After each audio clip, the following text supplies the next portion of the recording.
Phone पर हमारे सूत्रों के हवाले से कुछ खबर यहाँ पर डेवलपिंग स्टोरी है। एजीआर रीअसेसमेंट पर बनी कमेटी इसी हफ्ते बैठक करने वाली है, तो लगातार ये हमारे रडार पर है। बहुत सारी खबरें हाल फिलहाल में पिछले कुछ हफ्तों में यहाँ निकल कर आई हैं। एजीआर राहत के बाद वोडाफोन के लिए डीओटी का नया एक्शन है। एक बार इस खबर को जरा समझते हैं। इसको हमारे संवाददाता अमरीश पांडे ट्रैक कर रहे हैं। आइए उन्हीं से जान लेते हैं कि क्या पूरी डेवलपमेंट है और उसका इम्पैक्ट रहेगा। Amrish, good afternoon. जरा बताइए क्या डेवलपमेंट है वोडाफोन आइडिया के मामले में।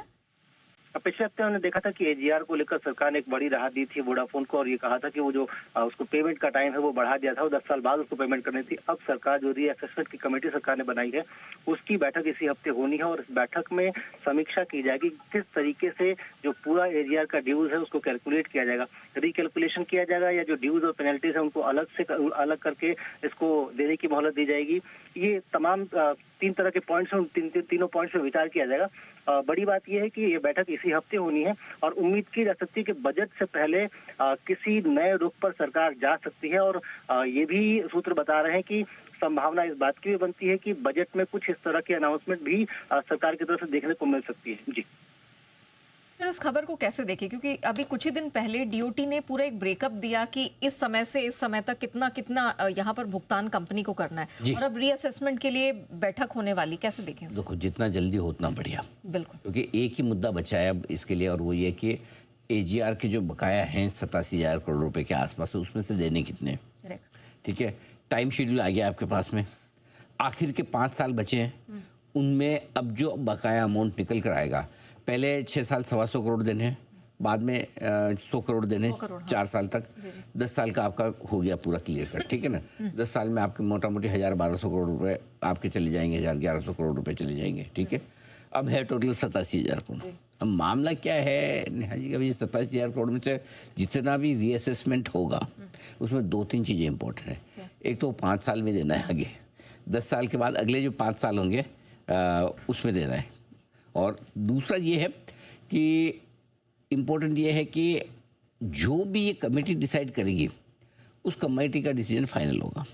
5 या 6 साल, एक आध साल ऊपर नीचे हो सकता है शायद, बट कुल मोटा मोटी 5 से 6 साल में आपको पूरा का पूरा बकाया देना पड़ेगा।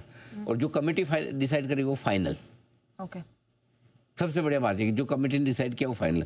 उसके बाद उसमें ना इफ़ या बट की ज़रूरत नहीं। मुझे नहीं लगता कि उसके बाद में वापस आपको सुप्रीम कोर्ट पे या फिर कैबिनेट में जाने की ज़रूरत होगी, क्योंकि बताया जा रहा है कि जो डीओटी की कमेटी रीअसेसमेंट कमेटी फाइनल करेगी वो फाइनल माना जाएगा। ये इम्पोर्टेंट है उस लिहाज से। तो इसलिए जितना जल्दी हो, अभी अमरीश कह रहे हैं कि रीअसेसमेंट कमेटी की इसीलिए एक बैठक इसी हफ्ते होने जा रही है।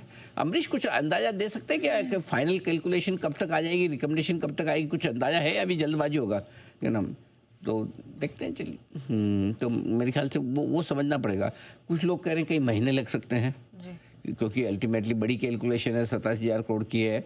आप सोचेंगे, वो डिसाइड करेंगे कब करना है, कब नहीं करना है, क्या बेसिस पे करना है, राइट। तो बहुत सारी चीज़ें।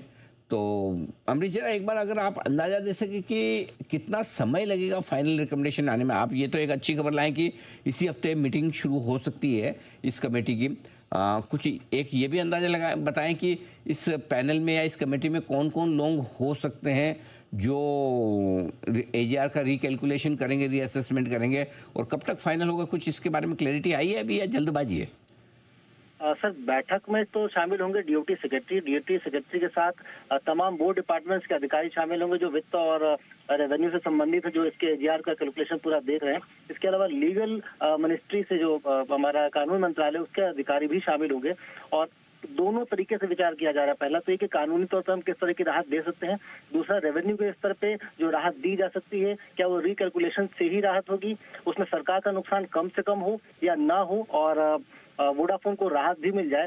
इसके साथ, क्योंकि जो सबसे बड़ा पॉइंट रखा था वोडाफोन ने कोर्ट में कि हमारे पास इतने एम्प्लॉयज हैं, इतने ग्राहक हैं, उनके हितों का ध्यान रखने की जरूरत है, और सरकार का जो निवेश है उस पर भी हमको ध्यान रखने की जरूरत है। तो इन तीनों चीजों पर ध्यान रखते हुए वाणिज्य मंत्रालय, वित्त मंत्रालय, डीओटी और कानून मंत्रालय के सभी अधिकारी जो संबंधित विषय को देख रहे हैं वो सभी शामिल होंगे और उसके बाद किस तरीके से इसको रीअसेसमेंट किया जाएगा, क्या पूरी तरीके से दोबारा कैलकुलेशन किया जाएगा पुराने बकायों का, या फिर पेनाल्टीज को अलग रख के वोडाफोन को देने के कहा जाएगा। ये तमाम चीजें, क्योंकि 3 पॉइंट का एजेंडा था जो कि सरकार पहले से विचार कर रही थी, उन तीनों पॉइंट के हिसाब से डिस्कशन आगे बढ़ेगी और उम्मीद की जा सकती है कि 2 महीने के भीतर ये पूरी प्रक्रिया है वो पूरी कर ली जाए और उसके बाद रीअसेसमेंट का जो पूरा प्लान होगा वो अलग से बनाया जाएगा और उसको कैबिनेट की मंजूरी मिलेगी, तब जाकर वोडाफोन को ये बताया जाएगा। लेकिन ये जरूर है कि एक अच्छी पहल सरकार की तरफ से वोडाफोन को राहत देने की शुरू की जा चुकी है। एजीआर पर एक एक्स्ट्रा टाइम देने के बाद सरकार अब एजीआर के ड्यूज का भी असेसमेंट कर रही है और ये असेसमेंट अगले 2 महीने में जो समिति है ये कंप्लीट करने की उम्मीद की जा सकती है। और ये भी कुछ सूत्र बता रहे हैं कि बजट में इसको लेकर एक रोड मैप भी जारी किया जा सकता है। चलिए, तो कुछ पॉजिटिव डेवलपमेंट्स होते दिख रहे हैं, बट अभी स्टिल डेवलपिंग स्टोरी है, देखना होगा कब ये बैठक होती है, क्या बातचीत होती है, और आने वाले कुछ हफ्ते, रादर 2 महीने बहुत इंपॉर्टेंट रहने वाले। लेकिन